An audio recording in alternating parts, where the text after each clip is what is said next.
our beloved Boss Mike Cervera.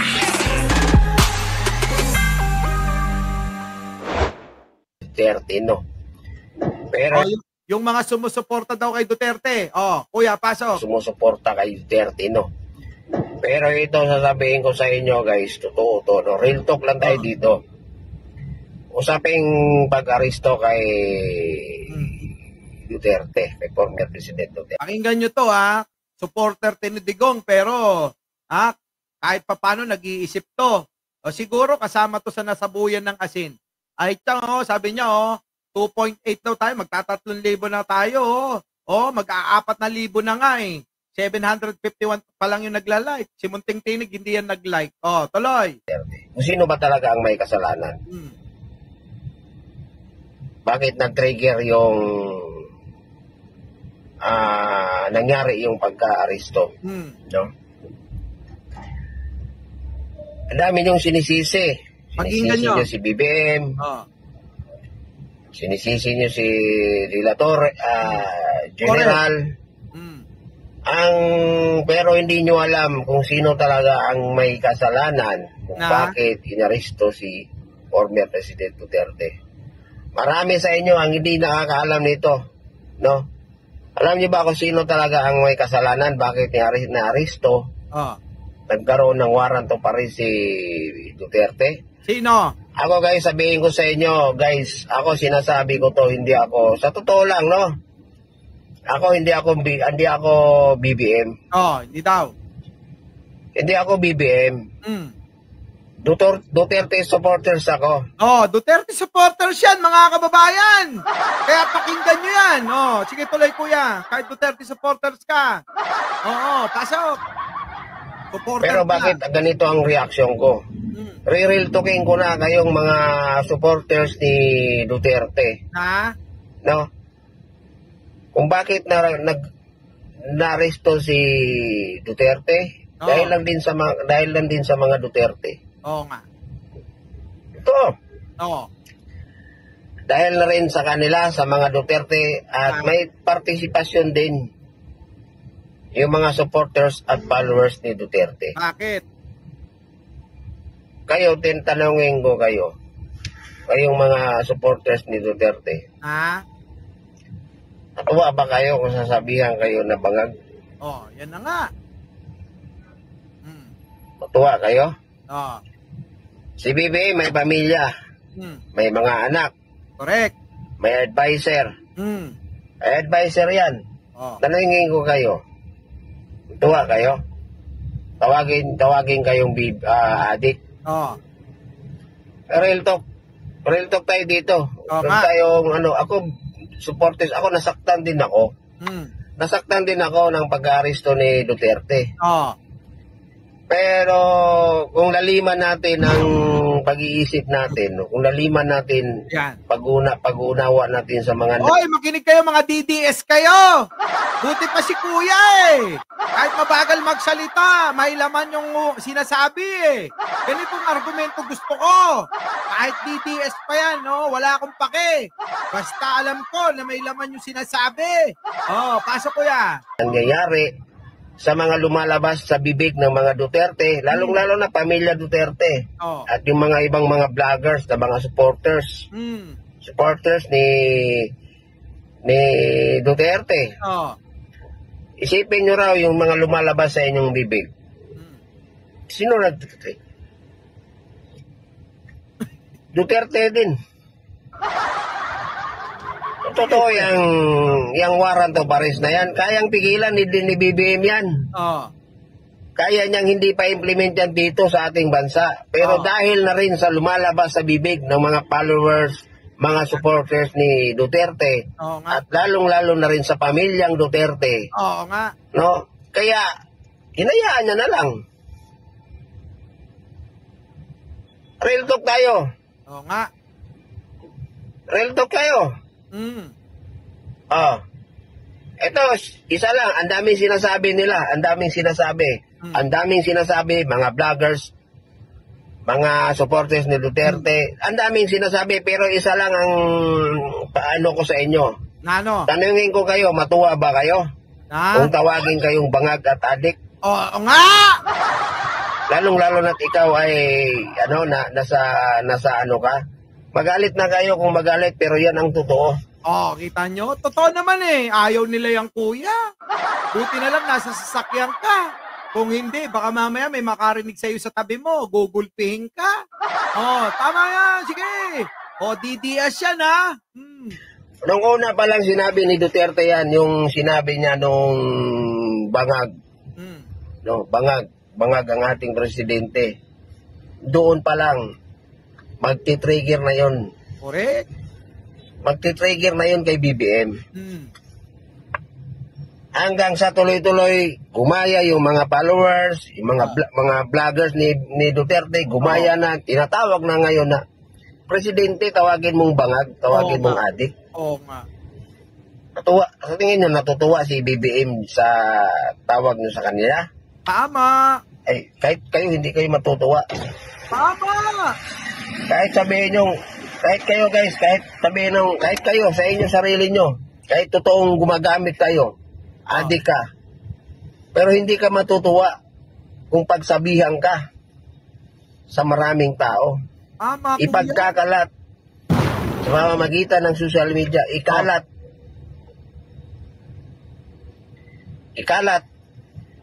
isigawan sa buong mundo, ipaalam sa lahat ng tao, sa lahat ng Pilipino, na ikaw ay adik at ikaw ay bangag. Matutuwa ka kaya? Oo nga, yan ang sinasabi ko. Sana yung mga DDS gayahin nyo to. Para ano? Para naman magkasundo-sundo tayo. Ano, DDS yan eh. Puti pa siya. Alam yung dapat na, panindigan. Hindi yung basta sabi ni Digong. Para kayo yung si ano eh. Yung mga sinabuyan ng asin eh, no? Oh, di ba? Ano?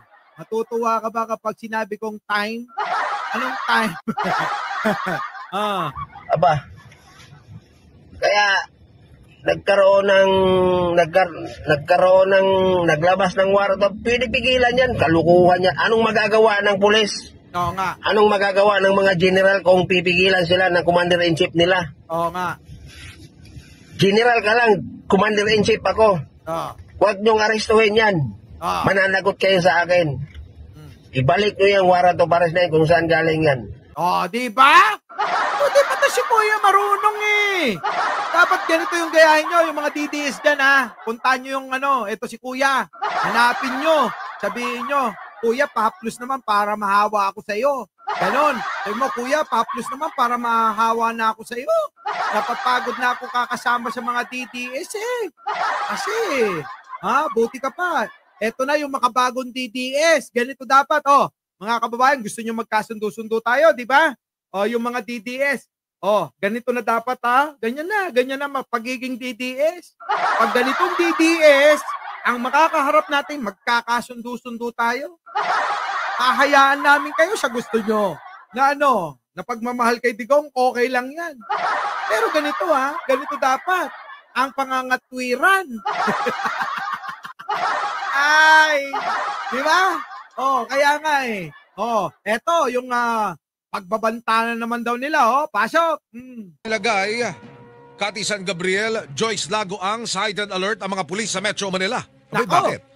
Eto ba yung sinasabi nyo? Eto ba yung tina-time ninyo?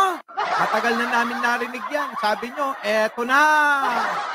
Panahon na. Oo, sabi pa nila mga kababayan, malapit nang bumagsak si Bongbong Marcos. Ganun, pero mga kababayan, hanggang ganun na lang sila. Puro banta, pero wala naman nangyari. Ayun, eto na naman yung panibago nila, mga kababayan, pakinggan ninyo.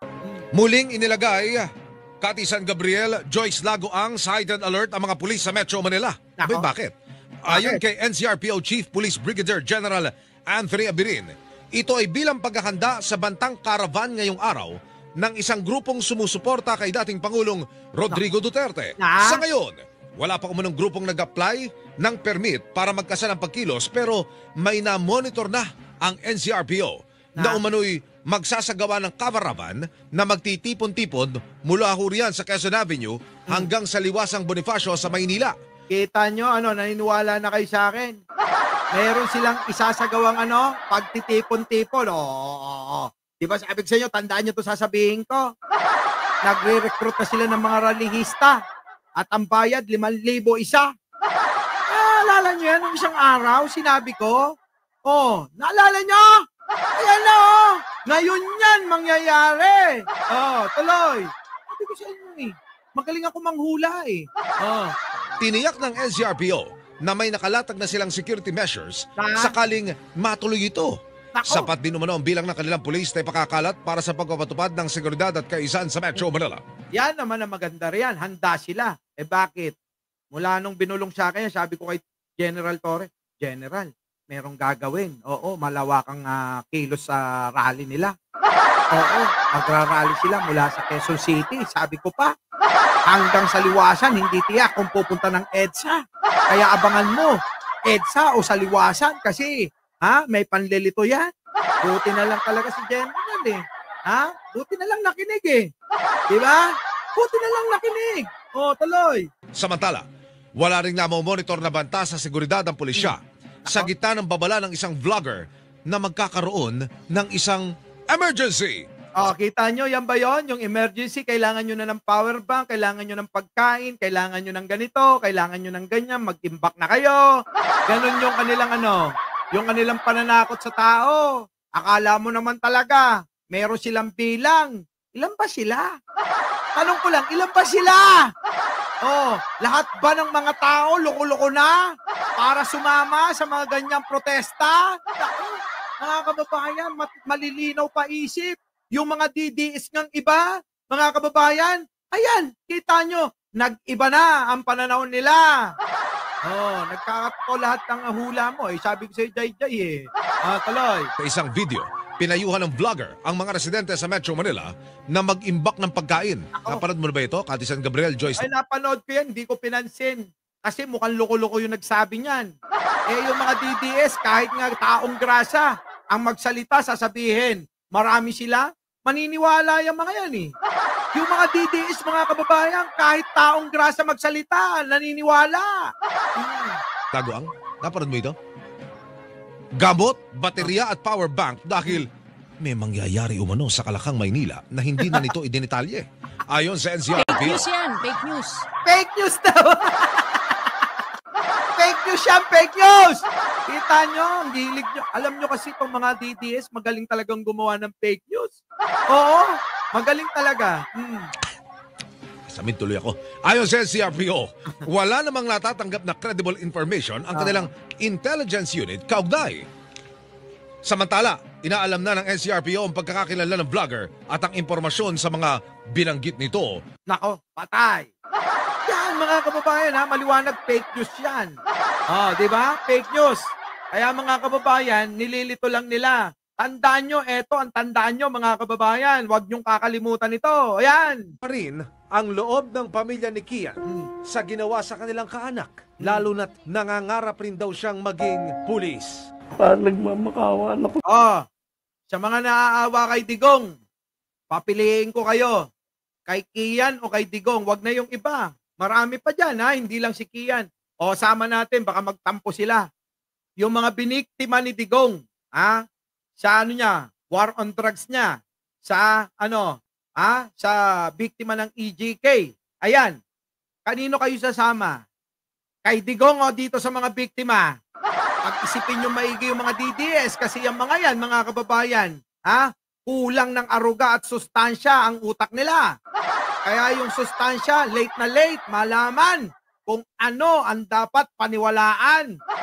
Kaya tandaan nyo mga kababayan, medyo habaan ang pasensya pag DDS ang kausap Makikitid mag-isip yan. Maiisip nila huli ng lahat, nangyari ng lahat, pero sila nag-iisip pa. Tuloy, eto tingnan nyo mga kababayan. Masama pa rin ang loob ng pamilya ni Kian sa ginawa sa kanilang kaanak. Lalo na't nangangarap rin daw siyang maging pulis. Parang nagmamakawa na po sa akin. Wala akong nagawa. Ang bait-bait ng anak ko, pinatay niyo na lang. Kita nyo mga kababayan, wala namang kinalaman yung bata. Napakabait na bata, pinatay nila mga kababayan. Parang ako nung kabataan ko, masunurin siya magulang. Tapos nung ginawa ni Duterte, dahil sa kanyang dahil sa kanyang programa kontra droga daw. Pero tandaan nyo, ayan, maraming nasawi dyan ng mga inosente. Tapos yung mga yung mga drug lord talaga, anong nangyari mga kababayan? Pinalaya niya. Yan ang masakit na katotohanan, pero yan ang katotohanan eh. Na talagang ginawa tayong lukot-lukot mangmang ni Duterte. Oo, tuloy. Napakasakit. Wala yun, tutuloy ang laban kasi alam po bumubulong siya eh. Sinasabi niya sa mukha niya na mama, pinahirapan nila ako. Kita nyo? Pinahirapan yung bata bago pinatay pa. Hindi na lang mga kababayan, dinidire-diretso. Kaso mga kababayan, wala na. Wala tayong magagawa dyan. Nangyayari na mga na dapat na hindi mangyari. Pero, tandaan nyo, kung ipaglalaban nyo yung berdugo, nasisiraan kayo ng ulo. Oo. Pero ninyo, yung yung mga biktima, imbis na kampihan nyo at makipag kayo, sumuporta kayo sa kanila, binabash ninyo. Ang problema, mismong mga biktima, binabash nila. Tapos kinakampihan si Digunyo. Saan kayo nakakita ng ganyan? Di ba? Na may wastong pag-iisip. Kung yung mga biktima, imbis na suportahan, binabash pa nila. Tapos, kinakampihan yung promotor kung bakit mga nangamatay ang mga kamag-anak nila. Ganon. Di ba? Na wala naman akong kinalaman. Bakit ako? Sa kabila ng pagdanak ng dugo at pagkamatay ng mga sangkot umano sa kalakaran ng iligal na droga, wala pa ring takot ang mga nagpapasok ng iligal na droga sa mga port ng bansa. Kita nyo? Sa kabila mga kababayan ng propaganda, ng kanilang programa, sige wag na natin sabihin propaganda, programa ni Digong, bakit tuloy-tuloy pa rin ang pagpasok ng droga? At tandaan nyo maigi ito. Ang mga nagpapasok dyan, malapit mismo sa mga Duterte. Bakit? Sige nga, isipin nyo nga. Kung hindi nyo maisip, udtog nyo muna yung mga ulo nyo sa semento. Tingnan nyo ha. Bakit tuloy-tuloy pa rin? Kamakailan lang, nasa 600 kilo ng shabu na nagkakahalaga ng mahigit 6 na bilyong piso ang naipuslit sa bansa mula China. Galing China yan, mga kababayan, ha? Ulitin ko lang, galing China, yung mga droga na nasasawata. Alam nyo naman, si Digong, mahal na mahal ang China niyan. Tuloy.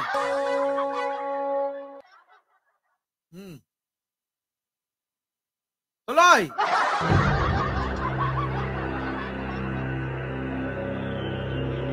Kaso ng pagpatay kay Kian nakarating na sa Senado. Pumunta sa Senate investigation ng Captain Police. Pero kanina iginiit ng isa sa kanila na hindi si Kian, kundi isang asset ang tangay nila. Ay, palusot na lang yan, pero eto, tignan nyo. Investigation. Ang nasa 6 na bilyong pisong halaga ng shabu sa dalawang warehouse na nasa Valenzuela. Pinangalanan ang Filipino-Chinese businessman na si Kenneth Dong bilang middleman o nagpoproseso ng mga papeles. Kita nyo, kilala nyo si Kenneth Dong, di ba? Tropa ni Pulong. Tropa ni Pulong yun, yung nagpapasok daw ng droga. Tingnan nyo mga kababayan.